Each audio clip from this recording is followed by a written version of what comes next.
नमस्कार दोस्तों, mister and Mrs अजनबी की हॉरर की दुनिया में आपका स्वागत है। यहाँ पर हमारी कोशिश होती है कि हम आपके मन के अंदर के डर को जगाएं और आपको वो एक्सपीरियंस देने की कोशिश करें कि आप थोड़े समय के लिए अपनी रोजमर्रा की स्ट्रगल, परेशानियां, थकान को भूलकर एक पारलौकिक दुनिया के रहस्यों का अनुभव करें। आज से हम अपने चैनल पर भारत के विभिन्न प्रदेशों और क्षेत्रों के गांव देहातों में प्रचलित डरावनी लोक कथाओं का एक संकलन प्रस्तुत कर रहे हैं। लोक कथाएं और लोक मान्यताएं हमारे जीवन का एक अभिन्न अंग होती हैं और हम आशा करते हैं कि ये प्रयास आपको जरूर पसंद आएगा। हमारी आज की कहानी उत्तर प्रदेश के पूर्वांचल क्षेत्र की एक लोक कथा या फिर गांव देहात में सुनाई जाने वाली एक डरावनी कहानी है। इस बारे में कितनी सच्चाई है हम इस बात का दावा तो नहीं कर सकते, लेकिन कहानी बहुत ही डरावनी और दिलचस्प है और आपके डर के मारे रोंगटे खड़े हो जाएंगे और आप सोचने पर मजबूर हो जाएंगे कि क्या सचमुच ऐसा हो सकता है। पूर्वांचल का शुमार भारत की कम विकसित इलाकों में होता है। यहां आज भी गांवों में आपको कच्चे मकान देखने को मिल जाएंगे, परंतु लोग बहुत ही सादा जीवन जीने वाले और मिलनसार होते हैं। बात आजादी से पहले की है। उस समय पर ज्यादातर गांवों में बिजली तो छोड़िए, बल्कि शहरों में भी ज्यादातर घरों में बिजली नहीं होती थी। लोग लालटेन और दीपकों से ही रात को घरों में रोशनी करते थे। मोमबत्ती शायद ही किसी किसी घर में इस्तेमाल होती थी, क्योंकि उसकी कीमत बहुत ज्यादा होती थी और ज्यादातर लोगों की आमदनी इतनी नहीं होती थी कि वो इसे खरीद सकें। दीपक और लालटेन की रोशनी कम तो होती थी, लेकिन काम चल जाता था। लगभग सभी घर कच्चे होते थे और ज्यादा से ज्यादा 1-2 कमरों के होते थे और ज्यादातर घरों में गाय और बकरियां, जिन्हें कि घर के आंगन की दूसरी तरफ या खेतों में गौशाला में बांधा जाता था और घर की जरूरतों का दूध इन्हीं पशुओं से प्राप्त होता था। अब ये सब भूमिका मैं इसीलिए बांध रहा हूं क्योंकि आजकल की जनरेशन को शायद पता भी नहीं होगा कि पुराने समय में हमारे गांव देहात कैसे लगते थे और पशुधन का क्या महत्व होता था।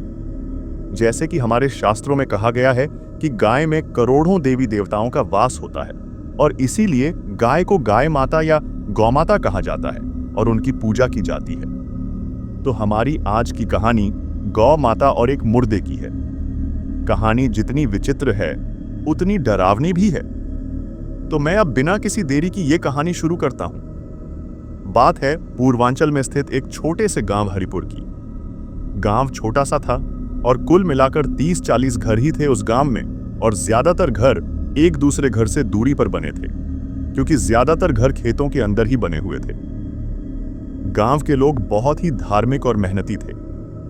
लोगों का मुख्य व्यवसाय खेती-बाड़ी ही था। छोटे खेत होने के कारण उन खेतों से इतना ही अनाज पैदा होता था कि परिवार का भरण पोषण ही हो सके। घर की जरूरत के अतिरिक्त अगर कुछ अनाज बच जाता, वो किसान मंडी में बेच देते थे। लोग अपने सीमित संसाधनों में संतुष्ट थे। वहीं गांव में सूरज और विनय नाम के 2 दोस्त रहते थे। बचपन के गहरे दोस्त थे। अगर कहूं तो उनका प्यार सगे भाइयों से भी गाढ़ा था। एक दूसरे के सुख दुख में शरीक होते थे। दोनों के खेत एक दूसरे के साथ में ही थे। दोनों सुबह साथ में ही खेतों में जाते और दिन भर कड़ी मेहनत करके शाम को घर वापस आकर गप्पे लड़ाते। लोग उन दोनों की दोस्ती की मिसालें देते थे। समय के साथ दोनों दोस्त बड़े हो रहे थे और उनकी शादी की उम्र हो गई थी। विनय के माता पिता विनय के लिए एक अच्छी सी लड़की देखकर उसका रिश्ता पक्का कर देते हैं। विनय सूरज से कहता है, सूरज, हम बचपन के दोस्त हैं और हमने हर काम इकट्ठे किया है। मेरे माता पिता ने मेरे लिए एक लड़की देखी है। मैं चाहता हूं कि हम दोनों एक ही दिन एक ही मंडप में शादी करें। अगर तू कहे तो मैं तेरे माता पिता से शादी की बात करूं क्या? इस पर सूरज कहता है, भाई, तुझे तो पता ही है कि मेरी बहन लक्ष्मी की उम्र शादी के लायक है। पहले उसकी शादी हो जाए, फिर उसके बाद में अपनी शादी के बारे में सोचूंगा। शादी का खर्च और तैयारियां करने में समय लगता है, तो तू पहले शादी कर ले और मैं भी 1-2 साल में शादी कर लूंगा। इस पर विनय कहता है, तेरी बहन मेरी भी बहन है। चल ऐसा करते हैं कि दोनों भाई मिलकर मेहनत करते हैं और जल्द से जल्द लक्ष्मी की शादी कर देते हैं और फिर दोनों साथ में ही शादी कर लेते हैं। सूरज कुछ देर सोचता है और मान जाता है। 3 महीनों में वे जी तोड़ मेहनत करते हैं और लक्ष्मी की शादी कर देते हैं। पूरा गांव उनके इस प्यार और दोस्ती को देखकर चकित था। फिर कुछ महीनों में सूरज के माता पिता भी सूरज के लिए एक लड़की देखते हैं। दोनों एक ही दिन और एक ही मंडप में शादी करते हैं। विनय की पत्नी का नाम सुरेखा था और वो पास के ही गांव में रहती थी। वहीं सूरज की पत्नी का नाम गोमती था, जो गोरखपुर के पास ही एक गांव में रहती थी। शादी के बाद भी सूरज और विनय की दोस्ती में कोई फर्क नहीं पड़ा और दोनों पहले की तरह गहरे दोस्त थे और उनकी दोस्ती के कारण गोमती और सुरेखा भी अच्छी सहेलियां बन गई थीं। सब कुछ हंसी खुशी से बीत रहा था। शादी के 1 साल बाद सुरेखा एक लड़के को जन्म देती है और वो उसका नाम गोपाल रखते हैं। वहीं सूरज के घर अभी तक कोई बच्चा नहीं हुआ था। शादी को लगभग 3 साल बीत जाते हैं, पर अभी तक गोमती गर्भवती नहीं हुई थी, तो इस कारण सूरज थोड़ा उदास रहने लगता है।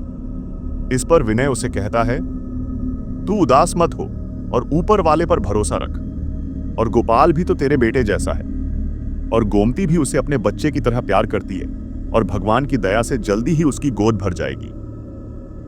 सूरज का मन फिर से सकारात्मकता से भर जाता है और सच में भगवान उनकी सुन लेता है और कुछ दिनों के बाद गोमती गर्भवती हो जाती है। दानों घरों में खुशी की लहर दौड़ जाती है। 7वें महीने में गोमती के माता पिता सूरज के घर आते हैं और गोमती को पहले बच्चे के जन्म के लिए साथ ले जाने को बोलते हैं। सूरज उन्हें कुछ दिन बाद गोमती को खुद उसके माता पिता के घर छोड़ने का वादा करता है। कुछ दिन बाद सूरज और विनय के माता पिता गांव के अन्य लोगों के साथ तीर्थ यात्रा पर चले जाते हैं और एक दिन सूरज विनय से बोलता है, भाई मुझे कुछ दिन के लिए बाहर जाना है। गोमती के माता पिता कब से उसे उनके घर पहले बच्चे के जन्म के लिए भेजने को बोल रहे हैं। आने जाने और वही कुछ दिन रहने में 8-10 दिन लग जाएंगे। क्या तुम मेरे खेतों को पानी दे दोगे? इस पर विनय बोलता है, यार ये भी कोई कहने की बात है? तू बेफिक्र होकर जा, मैं तेरे खेतों की देखभाल अच्छे से करूंगा। अगले दिन सुबह जल्दी सूरज बैलगाड़ी लेकर गोमती के साथ उसके गांव के लिए निकल जाता है। 2 दिन बाद अचानक विनय को कुछ बुखार हो जाता है। सुरेखा उसे खेतों पर जाने को मना कर देती है और घर पर ही आराम करने को बोलती है। विनय कहता है, खेतों को पानी देने का समय हो गया है। सूरज भी यहां पर नहीं है तो मुझे ही जाना होगा। सुरेखा बोलती है, ठीक है, पर जल्दी वापस आ जाना और ज्यादा मेहनत मत करना और घर आकर आराम करना। मैं हकीम साहब के पास जाकर कोई दवाई ले आती हूं। इसके बाद विनय खेतों में चला जाता है और सुरेखा हकीम साहब के पास दवाई लेने चली जाती है। कुछ घंटों के बाद विनय खेतों से वापस आ जाता है और सुरेखा उसे खाने के साथ दवाई देती है।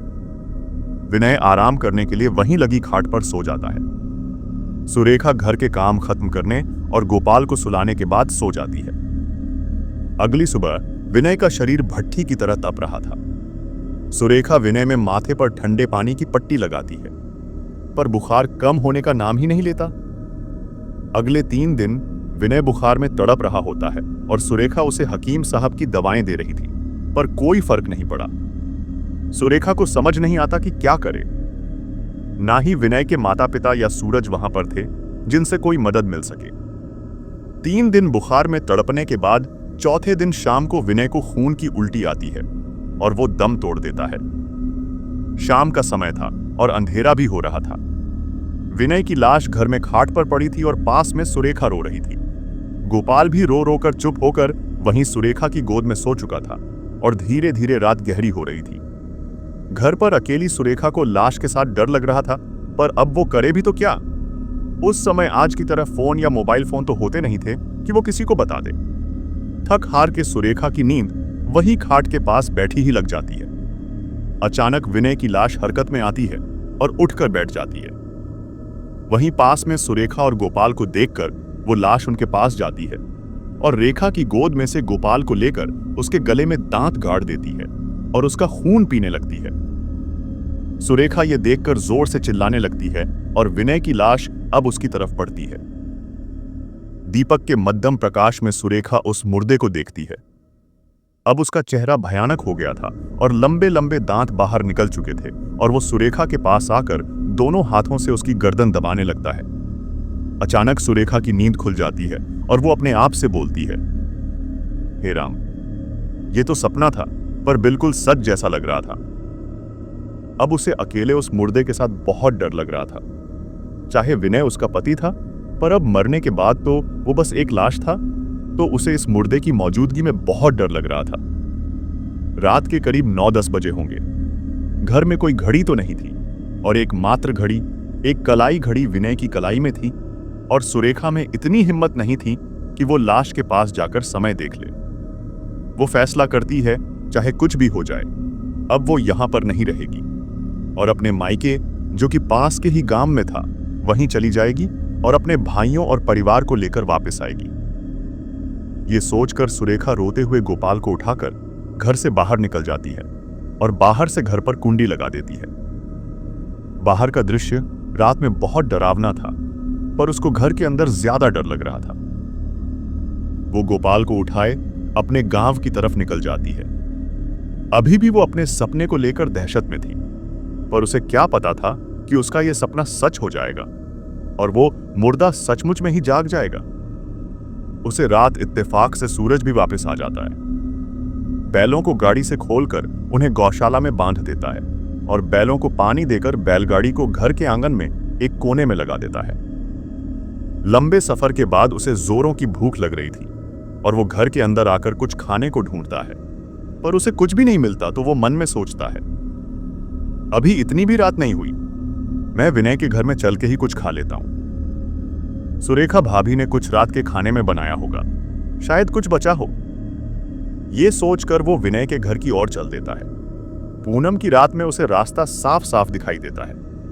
विनय के घर आकर देखता है कि घर के आंगन में कोई दीपक या लालटेन नहीं जल रही थी, तो उसे थोड़ा अजीब लगता है, क्योंकि गांवों में लोग रात को आंगन में लालटेन या कोई दीपक जला देते हैं। फिर वो घर के पास आकर देखता है कि दरवाजे पे कुंडी लगी हुई थी और वो सोचता है कि शायद घर में कोई नहीं है। फिर उसके मन में आता है, हो सकता है विनय खेतों में हो और घर के अंदर सुरेखा और गोपाल सो रहे हों और विनय बाहर कुंडी लगाकर चला गया हो, ताकि जब वो देर रात वापस आए उनकी नींद खराब ना हो। ये सोचकर वो खेतों की तरफ चलने को होता ही है, तभी उसे घर के अंदर किसी आहट की आवाज आती है और वो रुक जाता है। तभी वो बाहर से आवाज लगता है, कोई है घर पे? विनय, सुरेखा भाभी, कोई है अंदर? तभी उसे अंदर से आवाज आती है, मैं हूं ना यहां। आवाज विनय की लग रही थी, लेकिन काफी बदली हुई लग रही थी। तो सूरज फिर से पूछता है, विनय, क्या ये तुम हो? तो अंदर से विनय की आवाज आती है, हां मैं ही हूं, अंदर चले आओ। सूरज को आश्चर्य होता है, अगर विनय अंदर ही है तो बाहर से कुंडी क्यों लगी है? तो सूरज कुंडी खोलकर घर के अंदर दाखिल हो जाता है। घर के अंदर सिर्फ एक दीपक ही जल रहा था और रोशनी काफी कम थी। अंदर आकर सूरज देखता है कि विनय खाट पर लेटा हुआ है, तो वो विनय से पूछता है, भाई तेरी तबीयत तो ठीक है, ऐसा क्यों लेटा हुआ है? और भाभी कहां है? और घर के बाहर कुंडी क्यों लगी थी? इस पर विनय जवाब देता है, मेरी तबीयत ठीक नहीं है, इसीलिए सुरेखा पास में ही अपने गांव गई है। अपने भाइयों को बुलाने तो बाहर से कुंडी लगा गई थी, सुबह तक वापस आ जाएगी। यह सुनकर विनय फिर से पूछता है, अब कैसा महसूस कर रहे हो? विनय जवाब देता है, अब तू आ गया है ना, मैं जल्दी ठीक हो जाऊंगा। सूरज को क्या पता था कि उसका दोस्त मर चुका है और जिससे वो बातें कर रहा है वो तो बस उसका मुर्दा शरीर है, जो पता नहीं कैसे फिर से जीवित हो गया है। सूरज पूछता है, घर में कुछ खाने को है? यार बहुत भूख लगी है। तो वो मुर्दा जवाब देता है, होगा कुछ रसोई में, तो देख ले जाकर। सूरज रसोई में जाकर देखता है कि कुछ बाजरे की रोटियां और सब्जी थीं और वो थाली में डालकर विनय की खाट के पास दूसरी खाट पर बैठकर खाना खाने लगता है। सूरज सुबह का भूखा था, तो वो जल्दी जल्दी खाना खा रहा था और अचानक उसे हिचकी लगती है। इस पर विनय की लाश कहती है, रुक मैं तुझे पानी देता हूं।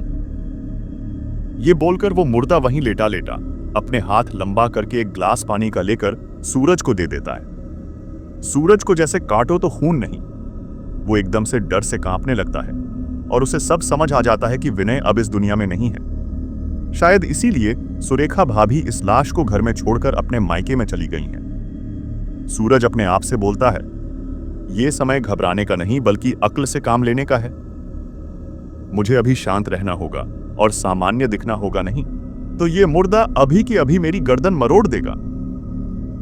सूरज किसी तरह से अपना खाना खत्म करता है और फिर बोलता है, अच्छा भाई, तू अब आराम कर, मैं चलता हूं। इस पर वो मुर्दा बोलता है, इतनी जल्दी क्या है? ठहर जा कुछ देर, तेरी भाभी भी घर पर नहीं है और तू भी अकेला ही है। आज रात यहीं पर सो जा। यह सुनकर सूरज की रूह कांप जाती है, पर वो बिल्कुल भी असामान्य नहीं दिखाना चाहता था, तो वहीं दूसरी खाट पर लेट जाता है।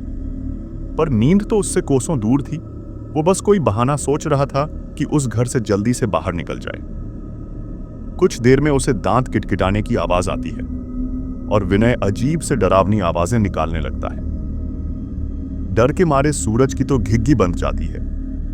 उसे समझ नहीं आ रहा था कि क्या करे। फिर वो हिम्मत करके जल्दी से खाट से उठकर बाहर की तरफ दौड़ते लगता है। ये देखकर विनय की लाश डरावनी आवाज में चीखती है, कहां भाग रहा है? तू अब मेरा शिकार है और मैं तुझे नहीं जाने दूंगा। ये बोलकर वो मुर्दा खाट से नीचे छलांग लगा देता है और लौटता हुआ सूरज के पीछे तेजी से जाने लगता है। उसकी रफ्तार भागते हुए आदमी से भी तेज थी और सूरज ये देखकर हक्का बक्का रह जाता है। उसे समझ नहीं आ रहा था कि क्या करे और उसे पूरा विश्वास था कि भागकर वो बच नहीं सकता, क्योंकि वो मुर्दा बहुत ही तेजी से रेंग रहा था। सूरज खेतों के बीच से होता हुआ गौशाला की तरफ भागता है। वहीं गौशाला में भागकर वो गौमाता को प्रणाम करता है और बोलता है, गौमाता, अब आपकी मेरी रक्षा करो। ये मुर्दा आज मेरी जान लेकर ही मानेगा, कृपया मेरी रक्षा करें। से बोलकर वो गाय के पीछे छुप जाता है। इतने में वो मुर्दा खेतों से रेंगता हुआ गौशाला में आ जाता है। वो देखने में बहुत ही भयानक लग रहा था। सूरज को देखकर वो उसकी तरफ बढ़ने लगता है और तभी एक चमत्कार होता है और गाय उस मुर्दे के सामने खड़ी हो जाती है। मुर्दा दूसरी तरफ से जाने लगता है तो फिर उसी तरह गाय फिर से उसके सामने आकर खड़ी हो जाती है। मुर्दे को पता था कि गाय एक पवित्र जीव है और वो उसको कोई नुकसान नहीं पहुंचा सकता, तो वो गाय को गुस्से में बोलता है, हट जा मेरे सामने से, ये मेरा शिकार है। इस पर गाय बोलती है, ये मनुष्य मेरा शरणागत है और मैं इसे तुझे नहीं ले जाने दूंगी। मुर्दा ये सुनकर भड़क जाता है और बोलता है, इसे तो मैं लेकर ही जाऊंगा, तू हट जा मेरे रास्ते से। इस पर गौमाता बोलती है, ठीक है, मैं तुझे इस आदमी को सौंप दूंगी, पर एक शर्त पर। तुझे मेरी पूंछ के बाल गिनने होंगे। अगर तूने ठीक से मेरी पूंछ के बाल गिन दिए तो तू इसे यहां से ले जा सकता है। बोल मंजूर है? मुर्दा इस बात के लिए मान जाता है। वहीं गाय के पीछे खड़ा सूरज ये सब देखकर डर के मारे कांप रहा था। उसे तो विश्वास ही नहीं होता जो दोस्त उसके लिए अपनी जान दे सकता था, वो अब मरने के बाद उसी के खून का प्यासा है। वो बस हाथ जोड़कर भगवान से प्रार्थना कर रहा था। इतने में वो मुर्दा गाय की पूंछ के बाल गिनना शुरू कर देता है। गिनते गिनते बाल लगभग खत्म ही होने वाले होते हैं और वहीं सूरज के दिल के धड़कनें बढ़ने लगती हैं। बस अब कुछ ही बाल बचे थे और ये मुर्दा उसे गिनकर उसे अपना शिकार बना लेगा। मुर्दा सूरज की तरफ देखकर शैतानी हंसी हंसता है। अचानक ये क्या? गाय झटक कर अपनी पूंछ हिला के अपने शरीर पर बैठे मक्खी मच्छरों को उड़ाने लगती है। उस मुर्दे की सारी मेहनत बर्बाद हो जाती है और वो फिर से शुरू से गिनती आरंभ कर देता है। और फिर एक बार जब वो गिनती खत्म करने के बहुत ही करीब होता है, गाय फिर से अपनी पूंछ झटक कर अपने शरीर से मक्खी मच्छरों को उड़ाने लगती है। मुर्दा गुस्से में गुर्राने लगता है। बार बार ऐसे ही होता है और रात बीत जाती है और ब्रह्म मुहूर्त शुरू होने वाला होता है।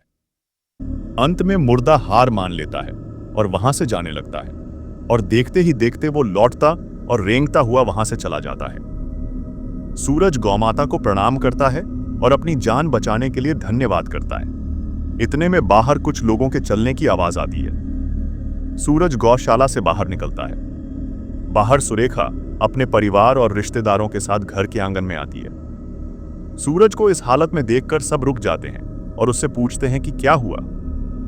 सूरज सारी बात उन्हें बता देता है कि किस तरह वो लाश उसके पीछे पड़ जाती है और कैसे वो अपनी जान बचाता है।